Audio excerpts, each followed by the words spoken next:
balik bahwasanya perang Uhud terjadi di pertengahan bulan Syawal tahun ketiga Hijriah. Kita sebutkan pada pertemuan yang lalu diantaranya karena orang-orang musyrikin Arab di Mekah mereka merasa sangat malu tak kala mereka mendapatkan kekalahan dari pasukan kaum muslimin, yang bahkan membuat mereka sangat malu karena pasukan muslimin hanya berjumlah 300 orang dan mereka berjumlah 1000 orang. Dan yang membuat mereka lebih malu lagi adalah tak kala meninggalnya pemimpin-pemimpin orang-orang terhebat di antara mereka. Dan ini membuat mereka akhirnya menuntut balas dan ingin bagaimana caranya mengalahkan pasukan muslimin. Karena di antara sebab yang membuat mereka pun harus mengalahkan kaum muslimin di Madinah, karena jalur perdagangan mereka menuju ke Syam adalah melalui Madinah. Jadi setiap kali mereka ingin berdagang ke kota Syam, ke negeri Syam, maka orang-orang Nabi Muhammad SAW selalu menghadang. Ini yang membuat mereka akhirnya mereka berpikir, dan diantara sahibul fikrah atau artinya orang-orang yang menggagas ataupun mengide tentang terjadinya peperangan tersebut adalah diantaranya adalah Ikrimah bin Abi Jahal, itu anaknya Abu Jahal. Kemudian Sofwan bin Umayyah, ya, anaknya Sofwan Umayyah bin Khalaf, yaitu majikan Bilal yang mati juga dalam perang Badar. Kemudian Abu Sufyan bin Harb, ya, yang sangat yang dia juga tak kalah ingin dijegat oleh pasukan muslimin. Nah, kita sebutkan pada pertemuan yang lalu mereka membawa harta-harta yang sangat banyak sekali.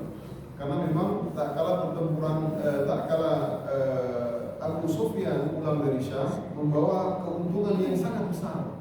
Ya, bahkan dibawa diantaranya adalah al-ba'ir, 1000 unta. Ini banyak sekali. Kalau hari ini harga unta 100 juta, ya, kalau perempuan 100 juta tergantung. Maka kita katakanlah 1000 unta berarti berapa duit? 1000 kali 100 juta, 10 miliar lebih, ya, atau 100 miliar, ya. Wal mal 50.000 dinar, dan uang yang dibawa juga, yaitu emas yang mereka bawa itu 50.000 dinar. Hitungan kita hari ini sekitar 200 kilogram emas. Jadi kalau hitungan duit 320 miliar. Jadi memang peperangan seperti yang kita sebutkan ini tidak murah, ya. Makanya kalau perang tersebut suatu negara, maka dia akan kolaps, negara tersebut akan hancur. Makanya terkait ini ternyata tidak hanya orang-orang muslimin yang bersedekah, namun pasukan musyrikin, orang-orang kafir pun gemar bersedekah. Namun mereka bersedekah untuk Taghut, sedangkan orang-orang Islam bersedekah untuk Allah dan Rasulnya. Turunlah ayat Al-Quran, Innal ladhina kafaru yunfiquna amwalahum liyasuddu an sabilillah. Sesungguhnya orang-orang kafir yang bersedekah harta-harta mereka untuk menghadang, ya, jalan Allah Subhanahu wa taala.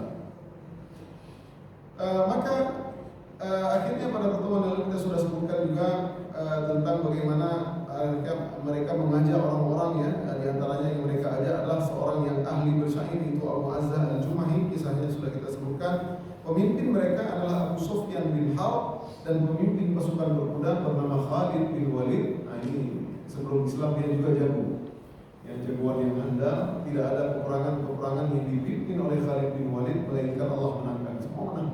Ya, bahkan tak kala dia dalam musyrik Allah menangkannya, dia Khalid bin Walid. Dan yang membantunya dalam pasukan berkuda adalah Ikrimah bin Abi Jahal. Ya, jadi kita sebutkan pasukan musyrikin 700 orang pakai baju perang. Ya, kemudian 200 naik kuda.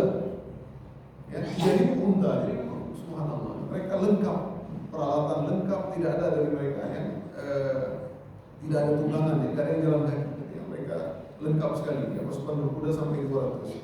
Nah, maka ini tidak sebanding dengan pasukan kaum muslimin.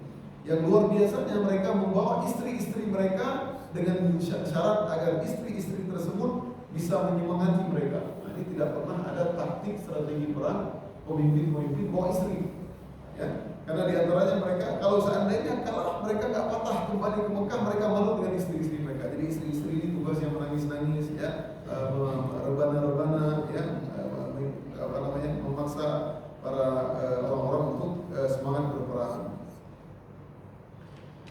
Dan al-liwa fakanna ila Bani Abdiddar, dan bendera pasukan musyrikin dipegang oleh Bani Abdiddar. Quraisy tentu saudaranya dari Nabi Muhammad SAW juga. Nah, tak kala pasukan musyrikin mulai berangkat dari Mekah ke Madinah, maka Abbas bin Abdul Muttalib, pamannya Nabi. Kita tahu Abbas ini orang yang sangat sayang kepada Nabi Muhammad SAW. Dia sangat perhatian. Yang kita sebutkan pada pertemuan yang lalu sebelum Nabi hijrah dari kota Mekah ke Madinah, dialah yang menemani Nabi Muhammad tak kala Bai'atul Aqabah, Aqabah Ula, Aqabah Tsaniyah.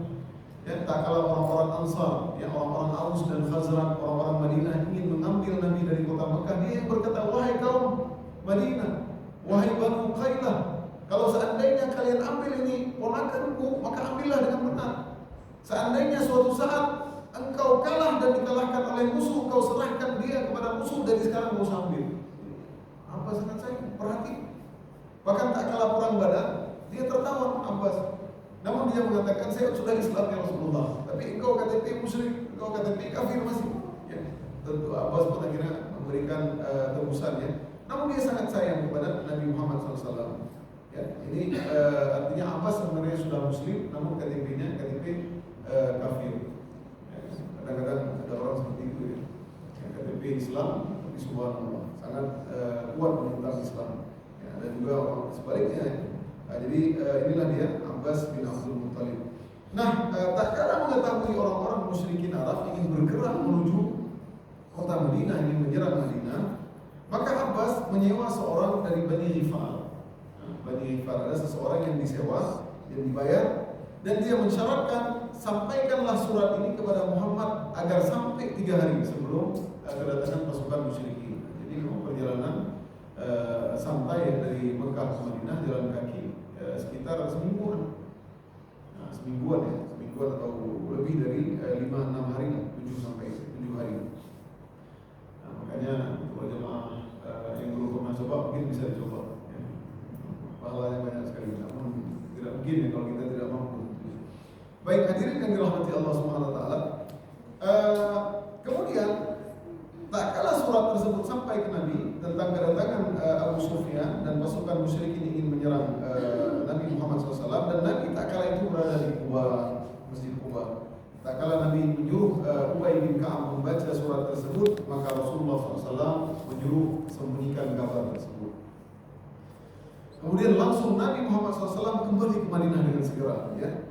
Maka Nabi SAW pun mengumumkan, ya, memberikan pengumuman at-tawari, yaitu emergency, ini bahaya, ya. Jangan sampai orang-orang pasukan musyrikin menyerang kalian di rumah-rumah kalian. Maka berdirilah tak kala itu petinggi-petinggi Ansar, diantaranya Sa'ad bin Mu'ad, pemimpin suku Aus, Usaid bin Khudair, Sa'ad bin Ubadah, pemimpin suku Khazraj. Mereka menjaga Nabi SAW di malam tersebut, dan mereka menginap di depan pintu rumah Nabi Muhammad SAW, khaufan, ketakutan Nabi SAW nanti mungkin ada orang yang diintai ataupun yang lain-lain. Nah, maka berangkatlah orang-orang pasukan musyrikin dari Mekah ke Madinah, sampai mereka pun melalui Wadil Atiq, kemudian mereka pergi ke menuju kota Madinah, ya, sampai mereka singgah di beberapa tempat, ya. Wusuluhum lailatul khamis di 5 layalin. Setelah 6 malam di bulan Syawal, 5 malam, maka mereka tibalah di hari Kamis. Ya, Kamis mereka sudah agak mendekati kota Madinah, ya, artinya belum sampai Uhud dari di hari Kamis. Artinya perang terjadi hari Sabtu, ya, bulan Syawal. Hatta nazalu Dzul Hulaifah, ya, sampai mereka pun singgah di Dzul Hulaifah. Ya, Dzul Hulaifah ini sudah dekat dengan Uhud, ya. Nah, ini kalau kita mungkin berumrah bisa main-main di situ. Ini tempat pasukan musyrikin datang. Faba'atha Rasulullah sallallahu alaihi wasallam ainain lahuhuma Anas wa Mughnis. Maka Rasulullah sallallahu alaihi wasallam pun tidak mengetahui hal yang gaib, artinya tidak ada wahyu yang turun. Maka Nabi menyuruh Anas dan Mughnis sebagai pengintai, menjadi CIA, ya, mata-mata untuk mengecek tentang kabar bagaimana pasukan musyrikin. Akhirnya Nabi SAW pun mengetahui bahwa mereka sudah berada di dekat Uhud. Maka Nabi SAW pun akhirnya sudah masih di Madinah. Tak kala itu para Nabi dan para sahabat masih di kota Madinah. Di malam Jumat, di Kamis, di malam Jumatnya Nabi SAW bermimpi. Ya, 1 hari sebelum peperangan, Nabi SAW bermimpi Kata Nabi SAW kepada para sahabatnya, inni qad ra'aitu wallahi khairan. Sesungguhnya aku bermimpi wallahi khairan. Mudah-mudahan ini mimpi yang baik. Ra'aitu baqaran tuhbar. Aku melihat sapi disembelih. Wa ra'aitu fi dhubabi sayfi thalman. Dan aku melihat mata pedangku, ya, dalam hadis yang lain disebut Dzulfiqar, ya, Dzulfiqar, ya, nama pedang Nabi Dzulfiqar. Mata pedangku terpecah, ya, mungkin di ujungnya terpecah. Wa ra'aitu, yang ketiga yang aku lihat dalam mimpiku, wa ra'aitu anni adkhaltu yadi fi dir'in hasina. Aku memasukkan tanganku ke dir'in ini baju perang yang sangat kokoh. Nah, jadi ada 3 mimpi yang harus ditakwil. Nah, ini kalau orang yang tidak ahli mimpi tidak boleh takwil sembarangan, ya. Kayak ada sebuah kitab disebutkan Ibnu Sirin namanya Tafsir Ahlam Mimpi, Tafsir Ahlam Mimpi. Ini orang-orang yang Allah kasih hikmah, sebagian mereka bisa menafsirkan mimpi. Kadang-kadang tafsir mimpi ini tentu karena setelah tidak ada Nabi adalah mimpi.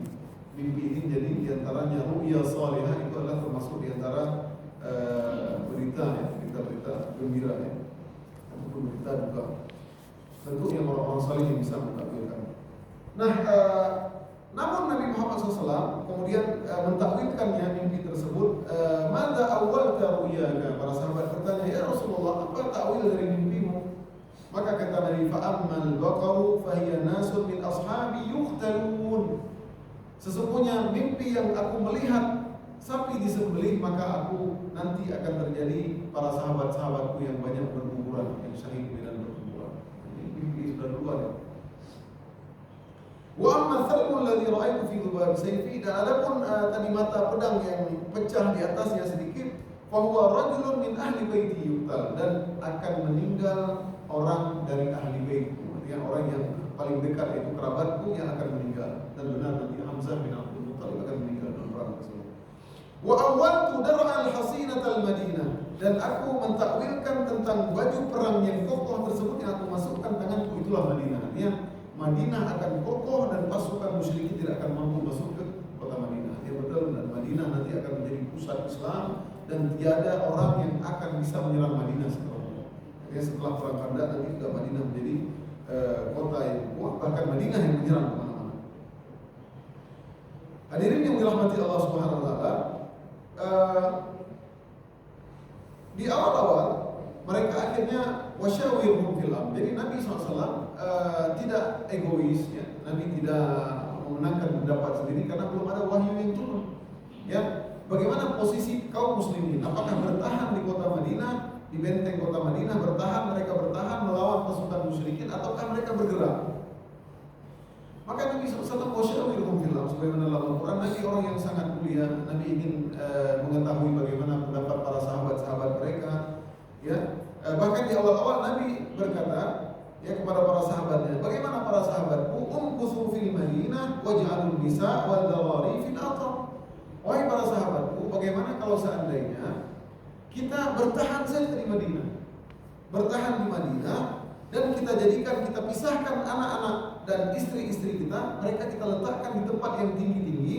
Fa idza dakhala alaina al-qaum, kalau seandainya pasukan musyrikin menyerang, maka kita serang mereka di lorong-lorong di Madinah. Zaman tersebut ada lorong-lorong yang sempit seperti itu, jadi bisa mereka serang dari lorong-lorong tersebut. Dan para wanita-wanita melempar, ya, dengan anak-anak panah, ya, ke pasukan-pasukan tersebut. Nah, jadi ini siasat yang dilakukan oleh Nabi Muhammad SAW. Dan ini juga pendapat yang diakui ataupun yang disetujui oleh para senior-senior, termasuk Muhajirin dan Ansar, Abu Bakar, Umar, kemudian Sa'ad bin Mu'adz, petinggi-petinggi suku Madinah. Dan pendapat tersebut juga disetujui oleh Rasul Munafik, ya, tokoh munafik, ya. Nah, ini kita sebutkan di Mekah tidak ada muncul kemunafikan, karena sahabat ikhlas menemani Nabi, mereka berjuang demi agama Islam. Tak kala di Madinah, ya, barulah muncul munafik itu Abdullah bin Ubay bin Salul. Dia sudah masuk Islam karena menang perang Badar, akhirnya dia malu. Akhirnya dia masuk Islam karena dia memang sebenarnya hasad ingin menjadi pemimpin di kota Madinah, dan dia satu-satunya orang yang tertuakan yang digadang-gadang menjadi pemimpin di Madinah. Namun datang Nabi, akhirnya dia terkalahkan, Nabi yang menjadi pemimpin, dia pun hasad, ya. Nah, si Abdullah bin Ubay bin Salul pun setuju dengan pendapat tersebut, bertahan di Madinah. Berkata Syekh Safiyur Rahman Al-Mubarakfuri dalam kitab Rahimul Maktum, tidak lain sebenarnya dia pun setuju, sebenarnya dia ingin tidak berperang sebenarnya. Ya, Abdullah bin Ubay bin Salul munafik, aku mau berperang, dia tidak mau mati konyol. Ya, subhanallah. Lalu bagaimana dengan pendapat para anak-anak muda daripada sahabat radhiyallahu anhum? Ya, anak-anak muda. Maka anak-anak muda ini banyak. Anak muda ini semangat sekali, mereka semangatnya berkobar-kobar, ya, ingin ikut berperang bersama Nabi Muhammad SAW. Apalagi mereka tak kalah perang Badar, mereka nggak ikut karena yang ikut perang Badar adalah orang-orang muhajirin. Anak-anak muda ini semangatnya luar biasa. Ya, makanya kalau anak-anak muda kita galakkan semangat jihad, maka subhanallah. Ya, kalau mereka sudah dapat tauhid tersebut, maka mereka semangat. Nah, bagaimana pendapat anak-anak muda? Maka mereka mendatangi Nabi Muhammad SAW. Mereka berkata, Ya Rasulullah, wallahi ma dukhila alaina fiha al-Madinah fil jahiliyah. Wahai Rasulullah, sesungguhnya di zaman jahiliyah dahulu pun ini kota Madinah, ya, kota yang dulunya namanya Yathrib, kota ini tidak pernah ada yang menyerang di kota ini. Fa kaifa yurkhalu alaina fiha al-Islam? Kita enggak jago kandang ya Rasulullah. Bahasanya seolah-olah, bagaimana orang bisa menyerang kota kita? Ukhruj bina ila a'daina, keluarkan kami untuk menyerang musuh kami ya Rasulullah. La yarawna anna jubbuna wa dha'afna, sehingga orang-orang tidak menyangka bahwa kita ini penakut, kita ini pengecut. Namun dari luar biasa. Namun dari lebih kepada semangat, kadang-kadang tidak, idenya tidak. Ini sebenarnya kadang-kadang anak-anak muda terus semangatnya untuk fisiknya boleh kita gunakan, tapi kadang ide-ide itu terlalu terlalu semangat, akhirnya idenya tidak berpikir. Ini terjadi dan banyak tempat. Makanya perlu musyawarah orang tua dan anak muda ini. Ada hal yang lain, tapi ide gagasan lebih bijak untuk orang lebih tua. Ya, yang adalah seorang syekh pernah berkata, ta'allamna al-haya. Ya, kami itu walaupun kami diajari oleh kehidupan orang yang mungkin sudah usia 50, 60, 70, mereka tentu dari pelajaran kehidupan mereka lebih tahu. Nah, ini tidak bisa kita mungkiri. Anak muda benar semangat, ada hal yang lain yang bagus, yang mungkin secara visinya kuat. Ya, oleh karena perlu ada kerjasama antara muda dan tua. Makanya dalam hadis Nabi SAW, bukanlah dari Islam siapa yang tidak menyayangi yang muda, tidak menghormati yang tua. Hadirin yang dirahmati Allah SWT, akhirnya Nabi SAW sangat bijak. Inilah akhlak yang mulia dari Nabi Muhammad SAW. Falamma ra'a Rasul aktsara an-nas, ya, orang akhirnya melihat anak-anak muda semangat untuk pergi keluar berperang, ya. Dan pendapat ini sebenarnya Abdullah bin Ubay bin Salul tidak suka ada tokoh munafik. Akhirnya Nabi berkata, ya, tak kalah melihat, ya, anak-anak muda semua ramai yang ingin keluar, kita nggak ada yang nggak mau dianggap, kata Nabi, sya'nukum bidzalik. Kalau begitu ya udah, saya ikut kalian. Ini akhlak yang menakjubkan dari Nabi Muhammad SAW. Nabi nggak egois, nggak diktator, nggak maksa pendapat. Saya ini Nabi, pertahanan jadi Makkah di Madinah. Tidak ada. Nabi bermusyawarah, luar biasanya. Ya, makanya kadang-kadang sebagian nggak boleh juga kalau ada dalam hal-hal musyawarah, dalam apapun keputusan, jangan ambil walaupun saya lebih tahu, paling umum, kita tanya. Ya, kita sebagai, misalnya saya sendiri sebagai dai ataupun apa, kadang-kadang kita tanya, oh masyarakat begini, keadaan begini, oh di sini nggak cocok seperti ini, kita tanya dulu kondisi keadaan. Kita kadang-kadang sebagian dai juga kita sampaikan, mungkin pintar di bagian lain, tapi kita kondisi masyarakat kita tidak tahu, bagaimana masyarakat di sini tidak tahu, makanya perlu musyawarah diri kita. Lihatlah bagaimana Nabi Muhammad SAW yang memang adalah orang yang paling mulia. Maka tak kala Nabi menerima pendapat tersebut, ini akhlak menunjukkan dari Nabi Muhammad SAW. Akhirnya memang tak kala ikut pendapat mereka, banyak orang-orang peserta muslimin nanti meninggal. Karena sahabat yang mulia Mus'ab bin Umair, ya, Hamzah bin Abdul Muttalib tadi. Dan Nabi SAW pun tak kala di kemudian hari Nabi tak pernah mungkin. Nah ini dia. Subhanallah. Ya, kalau misalkan kalah nanti perang Uhud, ada kekalahan dan banyak berguguran para sahabat, ini gara-gara pendapat kalian Nabi tidak pernah mungkin. Subhanallah, ini akhlak yang mulia. Seorang pemimpin, ya biarkan, subhanallah. Jadi menjadi pelajaran bagi umatnya. Nah, hadirin yang dirahmati Allah SWT, akhirnya Nabi SAW di hari Jumat keluar. Shalla Rasul al-Jum'ah bin nas. Nabi sholat Jumat bersama orang-orang. Maka Nabi SAW memotivasi mereka mereka untuk berjihad, ya, insya Allah mereka akan mendapatkan kemenangan apabila mereka bersabar. Kemudian sampailah kepada waktu asar dan Nabi salat asar, ya, salat asar. Tak kalah orang-orang melihat Nabi, ya, salat asar pulang ke rumah. Jadi Nabi, orang-orang melihat ini Nabi bertahan di Madinah, ataukah nanti mungkin menunggu wahyu, ya, mungkin tiba-tiba Nabi mengatakan sesuatu nggak jadi, kita bertahan saja, tidak. Akhirnya tak kalah orang-orang melihat Nabi keluar dari rumah dan Nabi lengkap dengan baju perangnya. Baju perang Nabi pakai 2 lapis, ya, double, dir'ain, ya.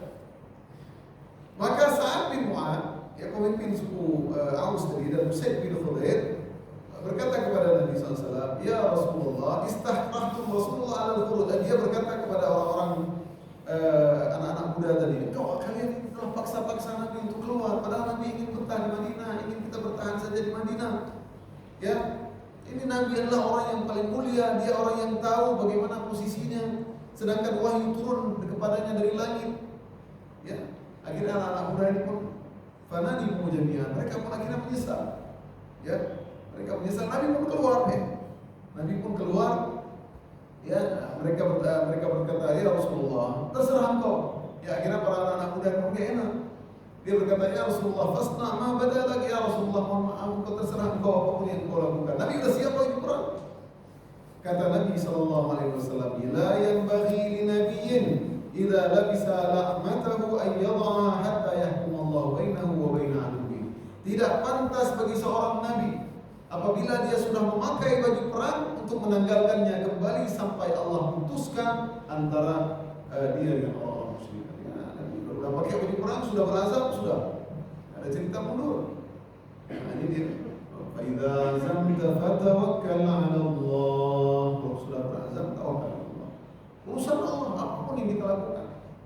Ya, kalau kita pergi, bismillah. Ya, azam, bismillah. Oh, ini tengah banjir, kita sudah azam, sudah. Kita melakukan sesuatu, bismillah. Mau berdagang, bismillah. Azam, bismillah. Masalah untung, rugi, menang, kalah, serahkan Allah. Ya. Wa 'ala Allah falyatawakkalul mu'min. Kepada Allah lah kita bertawakal. Hadirin yang dirahmati Allah Subhanahu wa taala. Maka akhirnya pengumuman Nabi SAW mengumumkan semua, akhirnya mereka pun pada keluar semua. Dia semua ikut berperang bersama Nabi Muhammad SAW untuk keluar dari kota Madinah. Di posisi pasukan muslimin, liwa al-lil Aus, ya, bendera Aus dipegang oleh Usaid bin Khudair. Nah, ini karena bapaknya dulu pemimpin Aus. Kemudian liwa al-Khazraj, bendera Khazraj dipegang oleh Hubab bin Munzir. Ini sahabat-sahabat mulia sebenarnya. Kalau kita baca kisahnya mereka luar biasa. Makanya ada buku Siyar A'lam Nubala karangan Imam Ghazali, semua ini sahabat-sahabat yang mulia. Ya, kemudian juga dan bendera pasukan Muhajirin dipegang oleh Mus'ab bin Umair. Mus'ab bin Umair siapakah dia? Dia adalah delegasi atau duta pertama dalam Islam. Jadi Mus'ab ikraman li Mus'ab, itu kemuliaan bagi Mus'ab karena Mus'ab adalah yang mendakwahkan Madinah sehingga tidak ada rumah-rumah di kota Madinah melainkan masuk Islam gara-gara Mus'ab bin Umair. Dia adalah orang yang paling hebat. Kalau kisahnya panjang, bagaimana Mus'ab, ya, ditinggalkan oleh dia meninggalkan keluarganya dan mengikuti Nabi Muhammad SAW. Tak kala dia berasal dari keluarga kaya namun rela miskin, ingin berdakwah dan mencari keridhaan Allah dan Rasulnya. Inilah dia Mus'ab bin Umair. Siapakah yang tinggal di Madinah? Di Madinah adalah ada Ibnu Ummu Maktum yang memimpin menggantikan salat Nabi Muhammad SAW.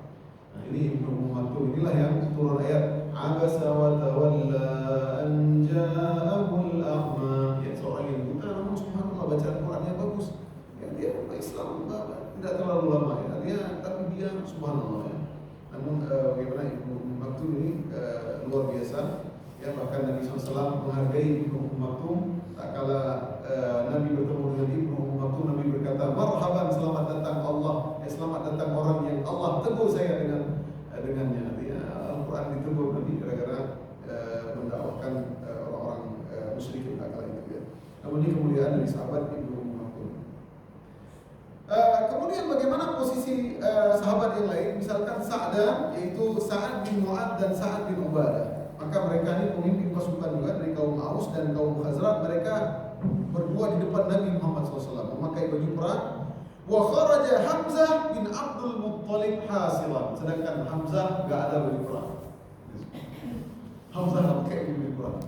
Di perang Badar dia yang seperti singa, ya. Semua dibantu mati sama Hamzah. Ya, orang lain pakai pedang satu, Hamzah dua pedang lagi. Jadi sangat kuat sekali. Orang lain di zaman jahiliyah berburu mungkin rusa, dia berburu singa, harimau. Ya, Hamzah namanya singa. Dan orang-orang jahiliyah dahulu suka dengan nama-nama yang mengerikan, ya. Hamzah, Asad, ya, singa. Kemudian apalagi harb, perang, ya. Misalkan seperti Fahad itu binatang buas, ya. Raja Fahad. Ya, orang-orang Arab suka dengan nama-nama binatang yang keras, ya. Nah, Hamzah juga ikut perang tanpa memakai baju perang. Subhanallah. Kemudian karena semangatnya para orang-orang ingin berperang, maka anak-anak kecil di zaman tersebut pun ingin ikut perang. Subhanallah. Ini disebutkan, ya. Dan Nabi SAW pergi dan beserta dengan para pasukan, dan mereka sampai kepada suatu tempat yang bernama Syaikhain. Ya, di tempat tersebut Syaikhain di antara Madinah, ya, dekat Uhud. Nah, ini kalau para hadirin mungkin umrah mungkin bisa ditanya di mana tuh Syaikhain, di mana Uhud. Nah, di situ mungkin bisa tahu, nanti dikasih tahu Syaikhain ini tempat Nabi mangkal, ya, di istirahat sebentar. Dan di situ Nabi SAW mengecek pasukan. Ternyata tak kalah Nabi mengecek pasukan, di situ ada anak-anak kecil. Anak kecil pun ikut, subhanallah. Ya, semangat mereka berkobar nih, anak-anak kecil kita hari ini apa ikut perang nih. Ini ada yang masih di bawah 15 tahun, 13 tahun. Ikut perang. Subhanallah, bagaimana tauhid ditanamkan oleh Nabi Muhammad kepada mereka. Mereka ikut perang, tidak takut mati, semangat berperang. Anak-anak kecil kita hari ini semangat berperang, tapi perang game online. Semangat berperang, betul perang. Ya, lihat anak-anak Palestina ini, mereka tidak takut ya, berdarah-darah mereka. Sebagian karena mereka mengatakan kami lama ataupun tidak lama kami pun akan berperang. Kami akan ditindas oleh Yahudi. Jadi mereka tauhidnya sudah kuat. Nah, pada waktu itu di antara anak-anak kecil yang disuruh pulang, artinya nggak boleh ikut perang, adalah Abdullah bin Umar. Abdullah bin Umar masih kecil, ya. Zaid bin Thabit, Usamah bin Zaid, Zaid bin Arqam, Barra bin Azib, Amr bin Hazim. Ini sahabat yang mulia semua nanti, sahabat junior, tapi mereka masih kecil tak kala itu, ya, masih mungkin di bawah 15 tahun. Usaid bin Zahir, Urabah bin Aus, Aba Sa'id al-Khudri, ini perawi hadis juga. Masih kecil mereka, tapi mereka ingin ikut perang. Mereka sembunyi-sembunyi agar tidak dilihat oleh Nabi. Mereka biar nggak sembunyi-sembunyi, biar nggak dilihat Nabi. Ya, karena Nabi mengecek siapa? Kamu. Sebagaimana yang diriwayatkan oleh Ibnu Umar, dia berkata dalam sebuah hadis, Inna Nabi sallallahu alaihi wasallam aradahu yawma Uhud wa huwa ibnu 14 sanah falam yujizhu. Tak kala itu Ibnu Umar masih berusia 14 tahun, Nabi lihat, Nabi suruh pulang. Enggak boleh, 14 tahun masih. Wa aradahu yawma al-Khandaq wa huwa ibnu 15 sanah fa ajazahu. Maka tak kala perang Khandaq, Ibnu Umar sudah berusia 15 tahun, maka tak kala itu Ibnu Umar dibolehkan. Jadi dalam hadis Ibnu Umar yang riwayat Bukhari dan Muslim, ternyata kalau umur 15 tahun sudah dibolehkan. Makanya di antara tanda mengecek baliknya seorang anak laki-laki terutama, ya, di antaranya adalah dengan 3 cara, yaitu di antaranya seperti mimpi, ya. Kalau dia belum mimpi, namun telah tumbuh rambut, ataupun bulu di sekitar kemaluan, itu sudah dianggap balik walaupun belum mimpi. Kalau belum, misalkan di antaranya ada umur 15 tahun. Ini sudah dianggap sinu al-baligh, ya, umur baligh. Nah, di antaranya ada yang tidak pantas sebenarnya harus ikut perang belum 15 tahun. Ya, 15 tahun, dan Nabi ikutkan dia berperang karena dia memiliki mahiran fi rimayatin nabl. Dia pandai memanah. Ini orang pandai memanah. Jadi ada ketangkasan tertentu yang Nabi ikutkan dia perang. Mungkin badannya besar, ya, dia pun ahli memanah, maka Nabi ikutkan. Nah, di antaranya adalah kisah Rafi' bin Khadij dan Samurah bin Jundub. Nah, sedikit gitu, insyaallah di akhir ini. Wa dzalika anna Rafi' bin Khadij kana mahiran fi rimayatin nabl. Rafi' ini pandai dia memanah, dia pandai memanah, ya mencari musuh, dia pandai, dia kena, memang sasarannya tepat. Maka tak kala dia diizinkan oleh Nabi ikut perang, sedangkan dia belum berusia 15 tahun, berkata Samurah bin Jundub. Samurah ini belum 15 tahun.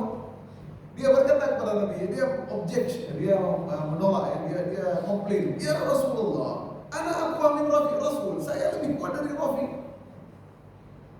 Ana asrahu, aku kalau bergulat dia kalah dengan saya. Jadi dia pandai gulat dari sini, pandai memanah. Kalau enggak, maka tak kala mendengar perkataan si Samurah, maka Nabi SAW pun menyuruh mereka bergulat. Jadi nggak apa-apa, pemimpin celak bergulat, gulat bukan pukul ya, seperti MMA ataupun apa ya, UFC dan lain-lain. Ya, gulat siapa yang bisa mengalahkan dia sampai terduduk, dikalah, dikunci seperti itu.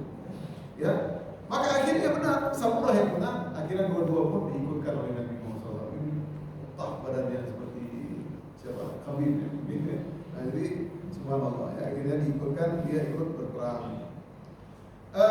Fasalla Rasulullah bi ashabihi al-maghrib. Ini hari Jumat terakhir, maka Nabi salat maghrib dan salat isya juga, dan Nabi tinggal di Shaykhain, dari Mantiqah Shaykhain dekat dengan Jabal Uhud. Dan Nabi SAW di antara strategi Nabi SAW memilih 50 orang untuk menjaga keadaan. Jadi harus ada yang enggak tidur, harus menjaga keadaan. Takut waktu-waktu diserang tiba-tiba di malam hari. Wa kana qa'idahum Muhammad bin Maslamah, dan pemimpin yang berjaga tersebut adalah Muhammad bin Maslamah, dan Rasulullah SAW pun tidur di malam tersebut, ya. Wa nama Rasulullah wa tawalla hirasatul Rasul, dan yang menjaga di kemah Nabi adalah Zakwan bin Abdi Qais walam yufariqhu, dan Zakwan tersebut tidak pernah melepaskan Nabi, yang berjaga subhanallah, benar-benar menjaga. Hadirin yang dirahmati Allah Subhanahu wa taala, inilah kisahnya awal-awal perang Uhud, ya. Nanti subhanallah, ya, pasukan muslimin hanya berjumlah 1000 orang, sedangkan pasukan musyrikin 3000 orang. Namun tiba-tiba 300 orang munafik di malam hari mau berperang, mereka pulang ke Madinah melarikan diri. Bagaimana kisahnya? Insyaallah kita akan ikuti pada pertemuan yang akan datang. Insyaallah mudah-mudahan kita mendengar kisah Nabi Muhammad SAW, kita semakin yakin akan kebenaran Islam, dan semakin kita ingat bagaimana Rasulullah SAW yang menegakkan Islam, ya, dan para sahabatnya sampai Islam tersebar di Nusantara kita hari ini. Aqulu qawli hadza wa astaghfirullah li wa lakum. Subhanakallahumma wa bihamdika asyhadu an la ilaha illa anta astaghfiruka wa atubu ilaik. Aqulu qawli hadza. Assalamualaikum warahmatullahi wabarakatuh.